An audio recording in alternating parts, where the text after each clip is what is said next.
I have yet to walk alone in the dark again since this happened to me, and probably never will again. This happened about 5 years ago, and it still gives me chills to this day to remember it. My name is Marlene, and I live in a small neighborhood in a suburb of Washington, D.C. Really, I don't know why I chose to walk to the store so late that day. It was a Saturday night, and I thought it would be nice to take a quick walk and get some air. As I was walking, I remembered that I had to buy a few things at the store for a family gathering I had planned for that Sunday, so I thought, why not? At that hour, around 10 p.m., there weren't too many stores open in my neighborhood, and the nearest 24-hour store was about a mile from my house. So I decided to walk there and take advantage of the walk to save me that errand the next day. It seemed very dark that night, but the walk to the store was quiet and uneventful. Once I got there, I went inside, picked up the items I needed, and began my return trip. The street was dark, with only a few lights illuminating the pavement. The air was cool, and I could hear the faint sound of tree leaves being whipped by the breeze. I was not afraid, as I had walked this route many times before, rarely this late in the afternoon, but it still felt safe and familiar.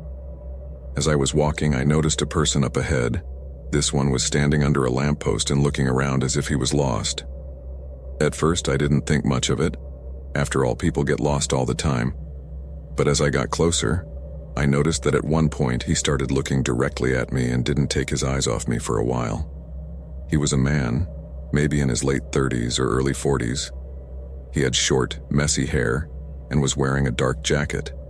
Something about him made me feel a little uncomfortable, but I told myself that I was being exaggerated. I looked around to see if I saw anyone else, but the street was empty. It must have been after 11 p.m., and it was a residential neighborhood, so it was unlikely that anyone would be on the street. When she was a few steps away, he spoke. "Excuse me, can you help me?"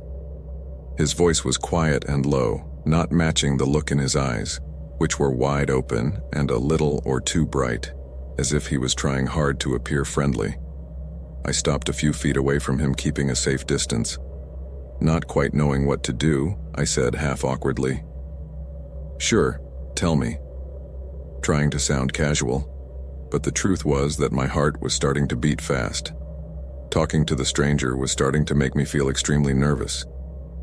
He smiled in a half-strange way and said, "I'm lost. I'm trying to find my way home." He took a step closer and, instinctively, I took a step back. Something about the way he moved was out of place, as if he was trying to get closer without me noticing. "Where do you live?" I asked, hoping he would give me an address and I could point him in the right direction, but he didn't. Instead, he took a step closer to me. "Will you show me the way?" he asked. His voice was still calm, but with a hint of something else, like fear or desperation. I shook my head. "I'm not sure where you're trying to go. Maybe you should call someone to come and get you," I suggested, as my eyes looked around for any sign of other people, but I found no one. The street was completely empty except for the stranger and me. He took a step closer and I could feel my heart pounding in my chest. "I don't have a phone," he said. "Please, I just need a little help." Something in his voice made the hairs on the back of my neck stand up, and now I was sure that the least he really wanted was my help. I instinctively pulled away from him and said, "I'm sorry, I can't help you," stepping back and turning to walk away and continue on my way, but then he grabbed my arm. He was a big man and he grabbed me tightly. I could feel the panic climbing up my body. "Please don't go," he said in a low, urgent voice, but I released my arm and started walking faster. My mind was racing. I could hear his footsteps behind me getting closer, but I dared to look back. I just kept walking very, very fast. "Wait," he shouted, his voice echoing in the empty street. "I just need your help." At that moment, I broke into a run, no longer in the mood to disguise my dread. I ran as fast as I could, but I could hear the sound of his heavy footsteps pounding the pavement as he ran after me. I didn't know where I was going. I was practically running blind. I just knew I had to get away from this guy as fast as possible. I turned down a side street hoping to lose him, but this street was even darker than the previous one, with only a couple of streetlights on. I could hear him approaching fast, I could literally hear his breathing hitching right behind me, so I knew I had to do something, and fast. I saw a house with a light on, and without a second thought I ran to the door, banging on it frantically. "Somebody please help me," I shouted, my voice trembling with fear. Fortunately, the door opened and an old woman greeted me wide-eyed with surprise. "What's going on?" she asked, looking past me to the dark street. "Please let me in. Someone is chasing me," I pleaded as I looked around for any sign of the man. She stepped aside very quickly and I immediately ran inside, closing the door behind me. I could hear her footsteps pause outside, and then it was silent. I held my breath, waiting. The woman looked at me with concern and asked me, "Are you okay?" "Who was that man?" I shook my head, trying to catch my breath. "I don't know. He said he was lost, but something was wrong with him," I said with my voice cracking. She nodded and led me into the living room, where I collapsed on the couch. "You're safe now," she said. "We'll call the police." I nodded, feeling a little more relieved, but still nervous. The rest of the night was a blur. The police came and took my statement, but the guy was long gone. They said they would look for him, but I didn't feel confident that they would actually find him. I never knew who he was or what he wanted, and honestly, I'm glad I never got to find out. The whole situation was left completely inconclusive, but I knew I had been lucky. I'm sure if I hadn't run when I did, I might not be here to tell this story.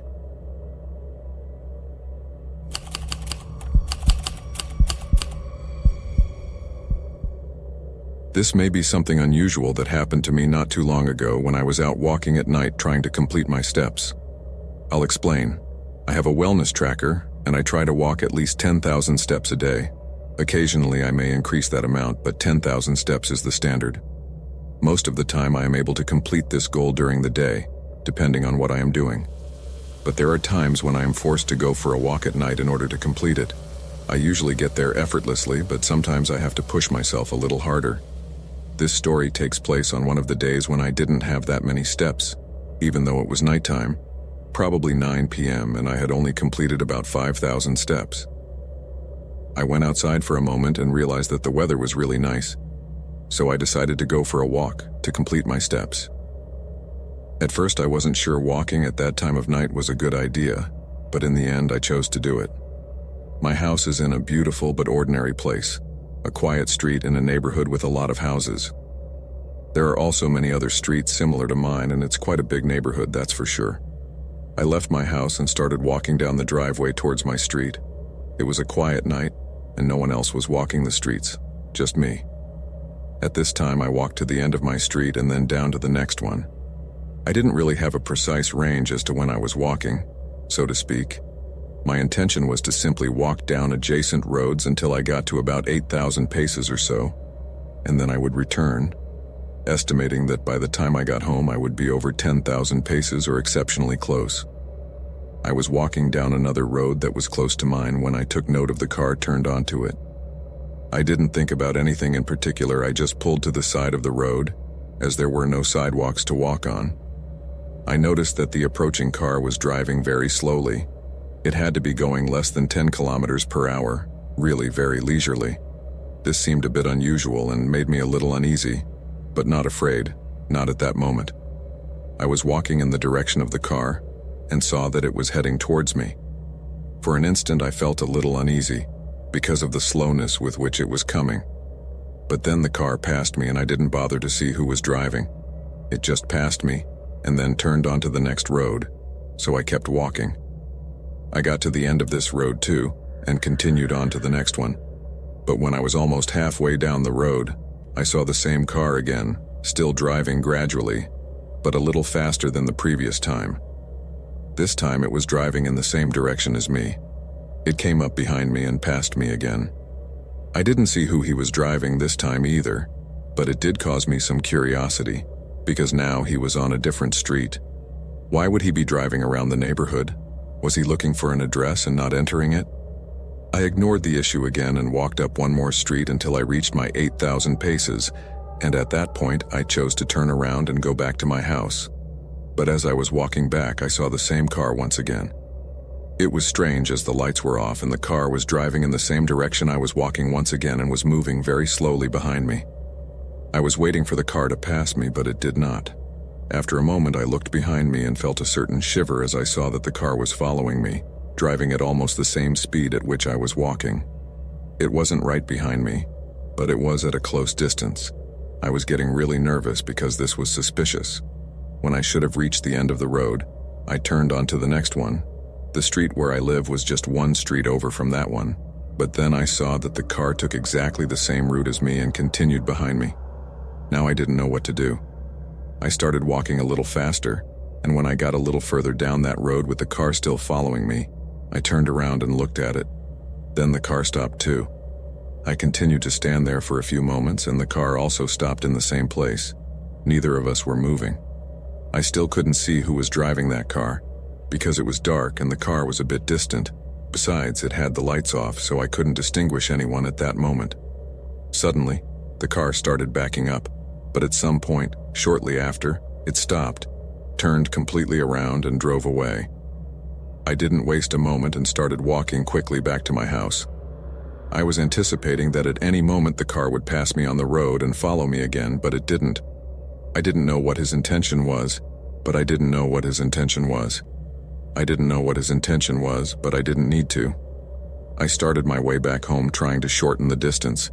This time, instead of walking, I started running. I don't like running, but I felt it was necessary, and because of that I made it home much faster than I would have if I had walked. I can't describe to you the feeling of relief I had when I finally entered the house and closed the door behind me. I couldn't help but wonder who was in that car, and what exactly was they doing. But the story doesn't end there. An hour after I returned home, I was casually walking towards my living room, when suddenly something caught my attention from the window. I walked over and noticed a car parked inside the covered parking lot. Its lights were off, but I recognized it immediately anyway. It was the same car that had been following me earlier. What was that car doing parked in my house, and how the hell did it know where I lived? The car was right there, inside the garage. I couldn't tell if anyone was inside or not. I really hoped not. But just seeing that car parked in my garage was enough. It was absolutely creepy. I walked to the switch in the living room and turned on the lights outside the driveway. And less than 10 seconds later, I heard the car's engine start, and even with the lights off, it drove out of my garage and disappeared down the street. I was happy it was gone, but I was afraid it would come back, so I checked the window a few more times that night, but the car never returned. However, since that night, I have never gone for another walk at that time, and fortunately, I have never seen the car again either. I have asked myself a lot of questions about it. Who was driving the car, and why was it chasing me? How did it know where I lived, and why did they pull into my driveway? I don't have any of these answers, but I'm glad I never ran into this car again.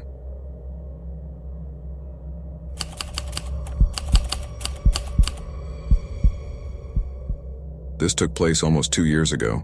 I was 26 years old then, and visiting Washington. It was a vacation of sorts, as I was visiting my then fiancée, who we'll call Elena for the sake of this story.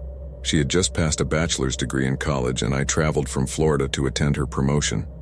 However, because her entire family would be attending the event, she asked me to come a week early so we could spend some time alone together. So I said why not, and booked a flight that would arrive exactly a week before the rest of her family. I booked a hotel room for the occasion, and she stayed with me during this time at the hotel. Eventually, we decided we wanted to get out and explore some of the nearby historic sites Washington has to offer. I had never been there, of course, so the idea piqued my interest right away. We called an Uber to pick us up, and once we arrived at our destination, we spent about 4 hours walking around and seeing all the sights, from the Lincoln Memorial to the Washington Monument. Congress was a very fun and exciting experience for me, as I had missed going on a school trip in high school to visit them. Elena at the time seemed to really enjoy my interest in them and made a couple of jokes during the tour, but we really had a great time. After we finally decided we had had enough walking and were ready to head back to the hotel, we used the Uber app again to request a ride.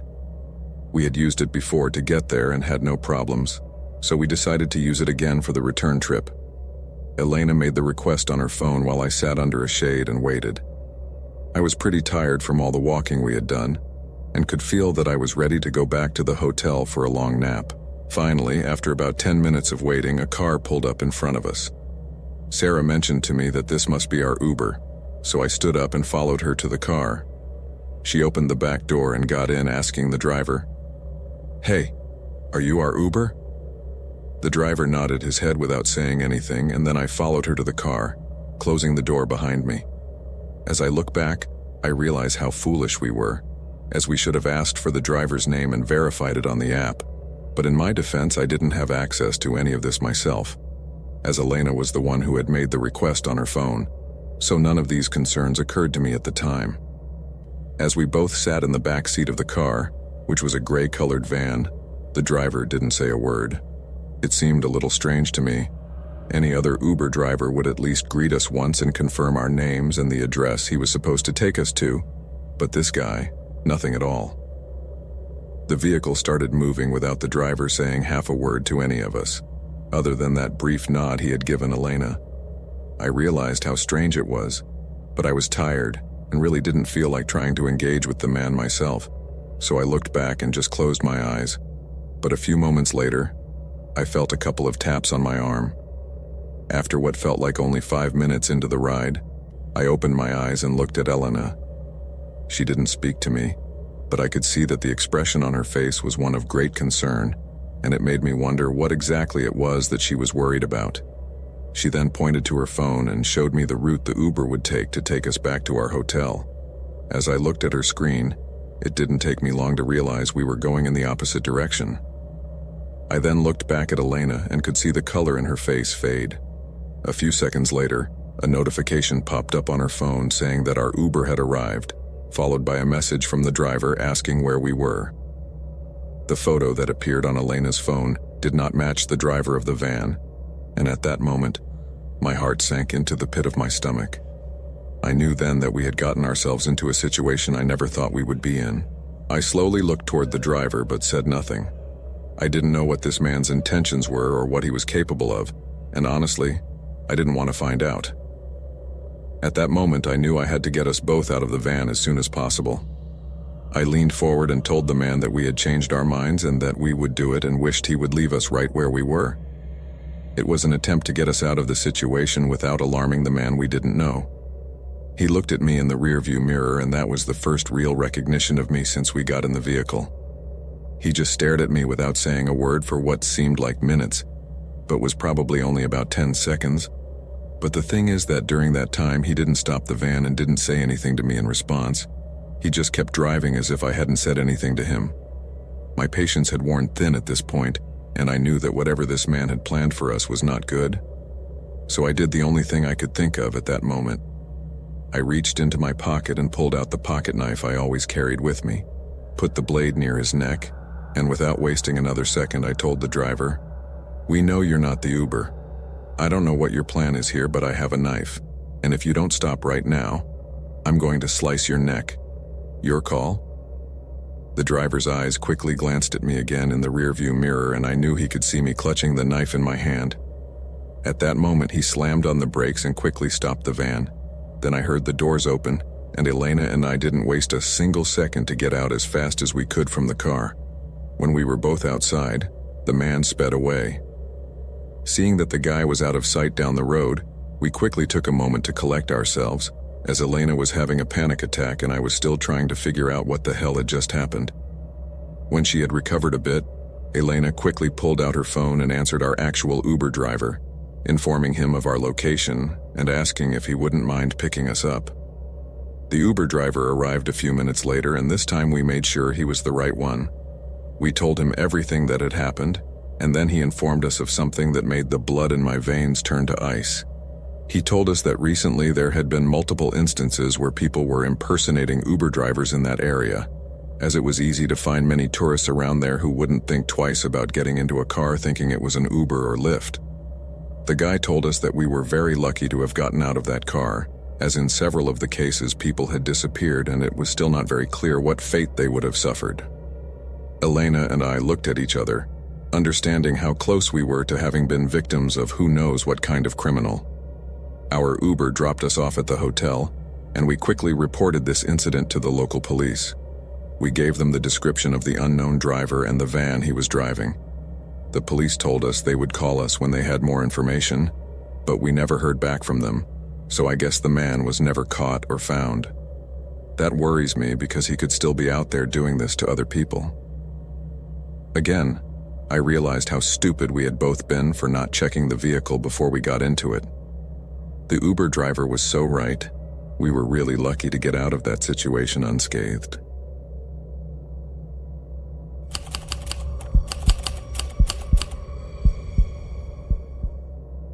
I will never forget the night this happened. It had happened that I had stayed late at work to finish a project, and when I finally left the office, it was after midnight. My office is downtown, which is usually full of people all the time, but it was pretty quiet at that time of night. I lived close enough to walk home from work. It was about a 15-minute walk, so I decided to walk, so I could also stretch my legs a bit, as I had many hours of sitting. Fortunately, that night the weather was cool and the streets were clear, which was also a bit unusual, probably because it was a Tuesday. The streets were so empty that the only sound that accompanied me was that of the wind blowing and the occasional passing car. As I started my walk home, I felt a little uneasy about such stillness, but I thought I was being paranoid and shrugged it off, thinking it was just my imagination. I had always been a little nervous, especially after watching horror movies the previous weekend. At that time, I watched The Conjuring with some friends, so I thought it was just residual fear. I kept walking, trying to concentrate on getting home. The streetlights were not very bright, which made the night seem even darker than usual. I passed by the closed stores, and it felt a little creepy to see their dark windows. I was used to walking around this place in the daylight when these streets are full of life and the bustle is almost deafening, but at night it's something very different. I told myself to stay calm, that there was nothing to fear. But 10 minutes into my walk, as I was entering my neighborhood, I noticed a car driving slowly behind me. I didn't think much of it at the time, as this is a quiet neighborhood, and sometimes people drive slowly when they are looking for an address. But this was somewhat unusual, as while I kept walking, the car continued to follow me at the same slow pace. I looked over my shoulder, trying to get a better look, and it was a beat-up old sedan with tinted windows, making it impossible to see who was inside. I quickened my pace a bit, hoping the car would pass me by, but it didn't. It stayed right behind me, moving just behind me. It stayed right behind me, moving at the same speed. I was feeling a little nervous at this point, but I told myself to stay calm, that it was probably just a coincidence. Maybe the driver was lost or waiting for someone. I decided to turn the next corner, taking a slightly longer route home, just to see if the car would follow me. As I rounded the corner, I took another look back, then my heart started pounding like a tabor when I saw the car also turn and still following me. Now I was really starting to freak out. I knew I had to do something, but my mind was racing and I couldn't think straight. I remembered that there was a 24-hour convenience store a few blocks ahead. I figured if I could get there, I would be safe, so I started walking faster, almost jogging. Now the car kept pace. Its engine was a real low rumble in the quiet night, and when I was only a block from the store, without giving me time to react, the car suddenly accelerated and stopped right next to me. Then the passenger window rolled down and I could see a man inside. He was wearing a baseball cap pulled down over his eyes and almost shouted at me, "Hey, need a ride?" His voice was rough and unfriendly. I shook my head and kept walking, not even bothering to respond, but my heart was pounding hard in my chest, and I could feel the adrenaline pumping through my veins. The car slowed down to match my pace again, and the man continued to stare at me. I was almost to the store when the car accelerated again, this time stopping on the sidewalk right in front of me, and suddenly the man got out and leaned against the car, almost blocking my path. He was tall and burly, and there was something really creepy about the way he stood there casually waiting for me. "Come on, just get in the car," he said with a somewhat ghoulish grin spreading across his face. "It's not safe to walk alone at night, kid." I was 23 at the time, but I'm small and pretty skinny, so I've always looked a lot younger than I really am. And I guess this guy thought I was some teenager. Honestly, judging by the way he looked, the predatory look he was giving me, and the twisted smile he had on his mouth, this guy had all the makings of a pedophile.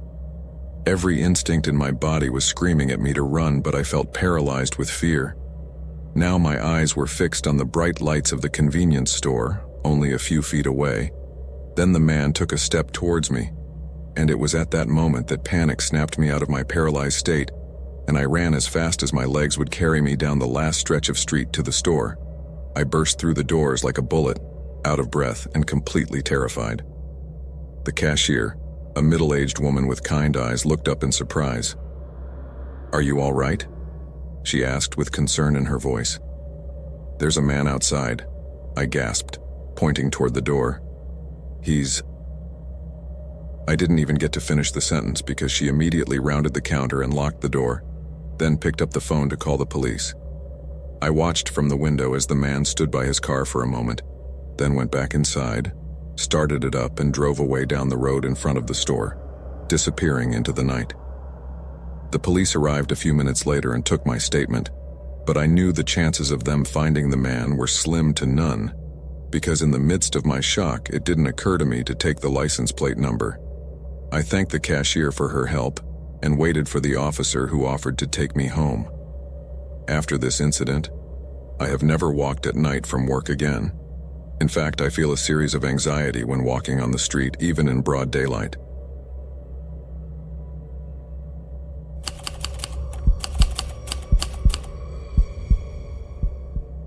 I walk in city parks all the time.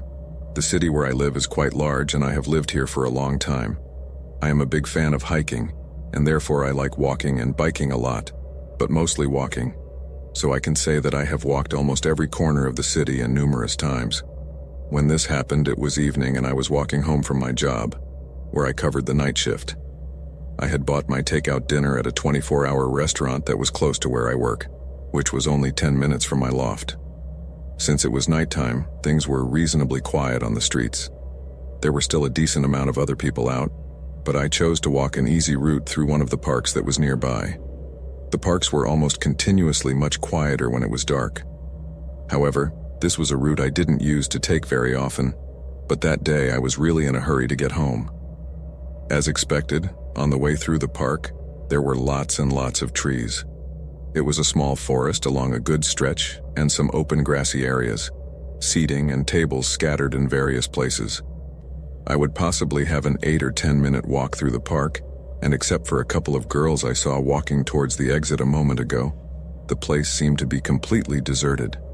That's why I felt quite uneasy when suddenly I started to hear a sound like footsteps, but of someone, but rather of many people or something very big, as it was like rustling of branches and leaves. There was an expanse of thick forest on both sides of the road at that moment, and it sounded as if a huge creature was right inside it. I thought it could be some animal that was inside the thick forest, or even a group of animals, i.e., like monkeys or something. But this was unusual, since first of all, there must have been a lot of them, and as far as I knew, these are not that active at night. However, it could also be people. But the thing is that this sounded like a lot of feet had moved in the forest, but not at a very close distance, but a little deeper. I looked up and saw some clearings and the branches moving, but I didn't see who or what had caused the commotion at all.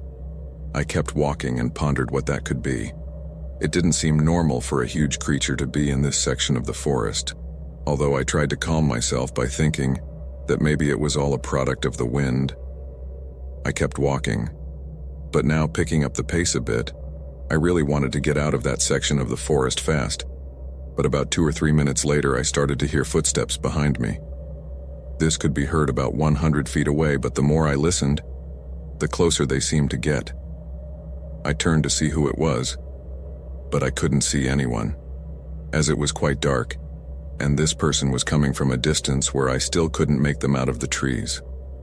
However, I began to feel really worried when I started to hear footsteps approaching rapidly, as if whoever was on the path behind me had sped up the pace to catch up with me.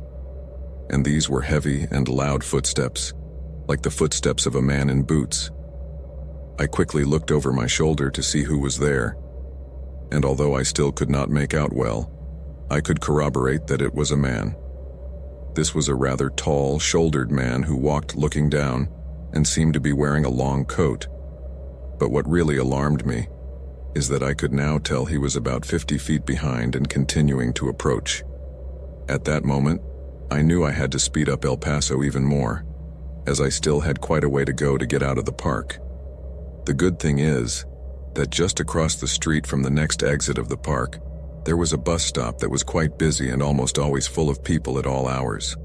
I started walking even faster, almost to the point of jogging, but then I noticed that the person behind me also picked up the pace and was now only about 30 feet behind me. I realized that this was not casual at all. This person had actually been following me and was getting closer and closer to me. I had no idea what his intention was, but I was absolutely sure that it would be no good. So I stopped stalling and started running. And guess what? He started running too. As I told you, the man was quite tall. So with every stride, he was getting closer and closer, no matter how fast he was running.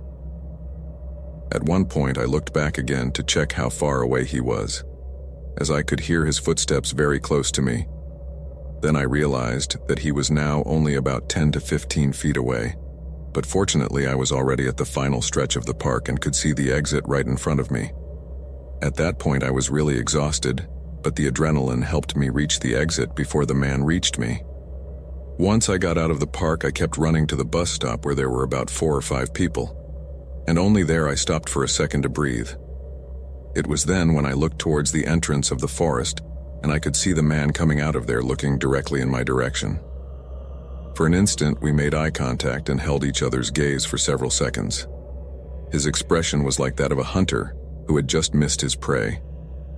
I was still not quite out of his reach, but I was on the other side of the street, so if he wanted to chase me again, I would have a chance to run and get lost between the buildings. At that moment, the man looked behind him, and it was then when I could see a group of people coming out of the forest at a trot, and I realized that these were the footsteps I had been hearing when I was halfway through the tour. What I did not understand very well was where this man had come from, if he had been following me specifically or was simply in the middle of the park waiting for a victim to pass. Because if I was sure of something, is that this guy did not have any good intentions. As I watched these people leave the park, the man looked both ways, but instead of crossing the street, he walked down the street on his side of the sidewalk, and I didn't take my eyes off him until he was lost down the road. After that, all I wanted was to get to the safety of my loft as quickly as possible, so I decided to jog there, and as soon as I got there, I locked doors and windows. I couldn't believe I was about to be trapped by a weirdo. I never knew who that man was, or what his intentions really were. But that was the last time I walked home from work at night, and it was also the last time I encountered that guy.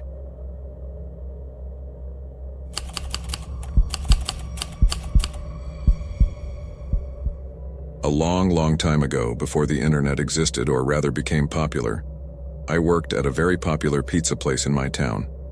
I was only 17 years old at the time, and I really loved this job, since the work environment was very good.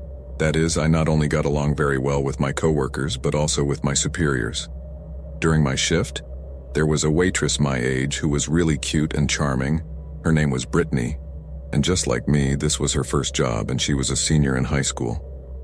We both worked the night shift, but she didn't have a car or a bike, so she mostly walked to work, and other times, some other coworkers would give her a ride home after her shift was over. We usually worked from 6 p.m. until the pizzeria closed around 10 p.m., leaving usually around 11 p.m. after cleaning up. Often, I would walk her home on the nights she wasn't biking to work, but sometimes she would even hitchhike home if no one could give her a ride. She was quite fearless, but she always had pepper spray and a small knife in her purse just in case. On a busy Friday night, we finished the post-shift cleanup around midnight. We were the only two left on the premises, other than the owner who was in the office counting cash drawers and cataloging sales receipts. Remember, this was before computers, so this had to be done with an adding machine and pencils. I rode my bike that day as the weather was very nice outside for the first time in weeks. The owner said she would take Bryony if I waited until the bookkeeping was done. This would be about an hour or so, but Britt decided not to wait and said she would just take a ride home. We both tried to talk her out of that, and I told her that I couldn't even get her a ride in an hour anyway, but she just laughed and said, "Hey, I'm a pretty girl with great legs, someone is going to stop, but you know I have a defense kit, so no one better try to be smart about it." Honestly, I don't think her knife would have cut an apple, but it was something, and the pepper spray she used would at least be effective. I walked her outside and we talked for a while in the parking lot. She joked about sitting on the handlebars of my bike and saying she could ride it home. Of course, that wasn't an option, so we both laughed. I offered to stay with her until she got a ride, but she said, no thanks, and that no one would stop if they saw her with a guy on a bike, as it would have made them suspect we were up to something, so we said goodbye and went in separate directions. On Monday, which was the day our day started, I arrived at work on time as I did every day, but Britt did not show up for work. This was very unusual, as she was never late for work or missed a shift without calling in. A couple of days later, her mother frantically walked into the shop, asking if her daughter had gone to work. It was then that we learned that she had not returned home or called in since Friday night. This was also extremely rare, as according to her mother, if she was late or staying somewhere, she always called and notified her. We all freaked out a little when we heard this. That same day, her mother finally reported her missing, and the police came over and questioned both myself and the owner about that Friday night. The fact that the owner was a middle-aged woman and me being a goofy 17-year-old kid didn't place us much as possible suspects or even persons of interest. After the police left, the taunting began. The restaurant workers can be a tough bunch, especially the kitchen staff, and most have a very black sense of humor, at least the ones I worked with. They started joking about me kidnapping Britt and such. This continued for the next few shifts, and things didn't help when it became apparent that I was the last person to see her alive. The cops came back to the pizzeria and questioned me again, and also my parents, which of course freaked them out. Finally, a week after she disappeared, a co-worker was really giving me a big headache about it, telling the waitresses not to go too close to me or they might disappear. I finally had enough of his offhanded comments after he sarcastically asked me where I buried the body. There I exploded and shot back at him, saying the first thing that came to mind, "At the bottom of the damn lake, do you want to join her?" Everyone who heard this exclaimed in unison a big "ooh." Yeah, I put her on the damn handlebars, rode up to the dam and threw her in there. Now shut up and leave me alone. At that point, the manager came out and scolded us both for acting like stupid kids, in her verbatim words. That calmed everyone down. He ended up calling me out on a few adjectives under his breath, and we finally went back to our duty. 2 days later, we learned that Brittany's body washed up in the reservoir. She had been sexually assaulted and stabbed to death. Her body was tied to a rock and for that reason had not surfaced. Needless to say, the cops were much more interested in me now, after that sarcastic comment in the restaurant, where I unknowingly predicted almost exactly how she was killed. The cops had my parents take me to the station and questioned me again without a lawyer present. Back then, unless an arrest was imminent, a minor could be questioned without one, as long as a parent was there. Since the dam was a good 20-minute drive from the restaurant, I was eliminated as a suspect. They made an arrest shortly thereafter, a man they had suspected in a similar incident the year before. The guy confessed to both murders in exchange for a life sentence. Obviously, there was no connection between me and him, but I still felt terrible when I went to Brittany's memorial. I remember just sitting in the back in silence. At that point, word had gotten out about my morbid joke, which turned out to be true. I did not attend the burial service. I didn't want to upset his family.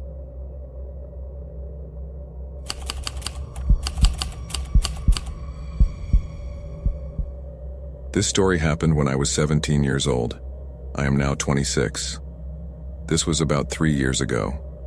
It was a summer night, and I had just finished my shift working as a retail associate at my local Walmart. I know it's not the best job today, but back then it was pretty decent for a first job at 17. I headed to the bus stop, and when I got there, I pulled out my phone to track the bus and saw that it was 2 hours late. This obviously upset me, as I had to get home, get everything sorted for the next day, and go to bed early to be ready to go to school the next morning. So there was no way in hell I was willing to wait 2 hours for the bus, so I decided to take another way home walking. I didn't know it at the time, but it was actually a terrible decision, and you'll understand why later. My neighborhood is about a 20 to 30 minute walk, so I sucked it up and started walking home. This area at that time of night was pretty quiet, not many cars on the streets. As I was walking up the sidewalk listening to my music absent-mindedly, I heard a car engine not far behind me. At first I thought it was just my music, but after removing one of my headphones, I knew that simply wasn't the case. Instead, about 20 feet away, there was a pair of headlights approaching.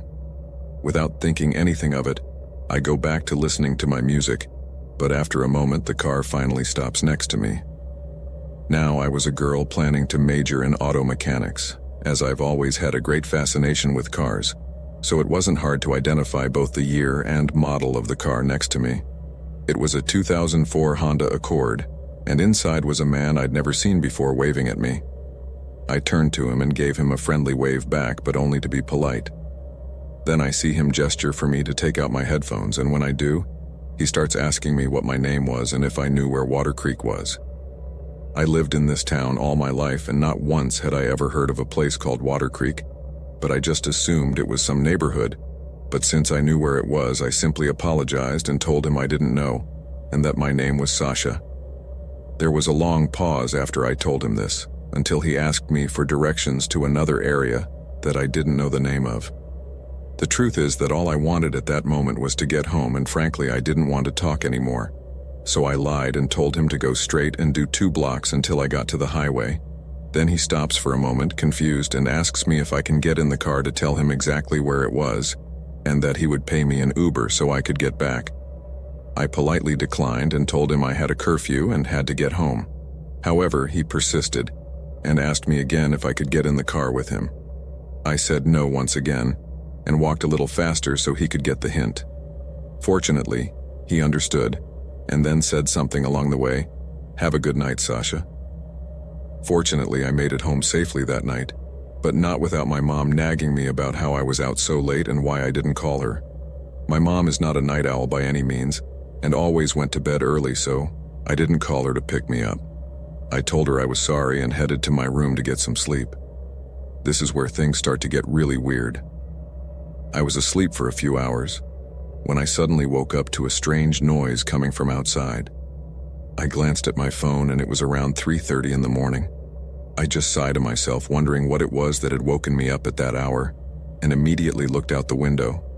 That's when I see the very familiar Honda Accord with someone standing next to it right below my window. "Hey Sarah, you're up there.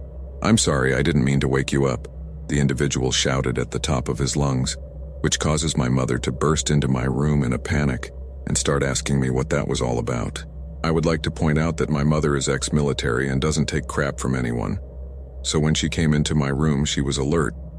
So I tried to find the words to tell her that there was a man on our property who had been following me. It wasn't verbatim, that's the way I told him, but that's basically how it sounded. Obviously, this was not something that went down well with him, and now he had that scary, annoyed look on his face, and without saying a word to me, he opened my window and started yelling at the man to get the hell out of his house or I would finish him off. My mom is a tough cookie and doesn't mess around, so when I saw that he wouldn't leave, it gave me the creeps. The man just stood there on my lawn looking out the window like he was waiting for one of us to come down. Then I see my mom run out to her room, and when she comes back with the gun in her hand. She pulled me away from the window, opened it, and without hesitation started pointing the gun directly at the man, at the same time telling him that she is going to count to 3 and warning him that he better get the hell out before the count is over. 1, 2, and before Mom pronounced the number 3, the guy, probably understanding that she was not playing, jumped in the car in a jiffy and drove burning tires out of the house. As soon as the guy left, my mother called the police. They arrived a few minutes later and together with her began to patrol the streets looking for the guy, but unfortunately they did not find him. It wasn't until a few days later, when we received the news that a girl a little older than me had disappeared in the area and was found dead in a field almost 5 miles from where she was last seen. The local media reported the news, and when we saw the person responsible, I almost threw up. Yes, you guessed it, it was the same person who tried to lure me into his car, the same person who was at my house that night. Fortunately, he was arrested and sentenced to 15 years in prison. Some say he had a $100,000 bond in his name that his family ended up paying, but that has not been confirmed or denied. I sincerely hope he's still locked up in prison, and if he's not, I hope he's suffering in some way. It's the least a monster like that deserves.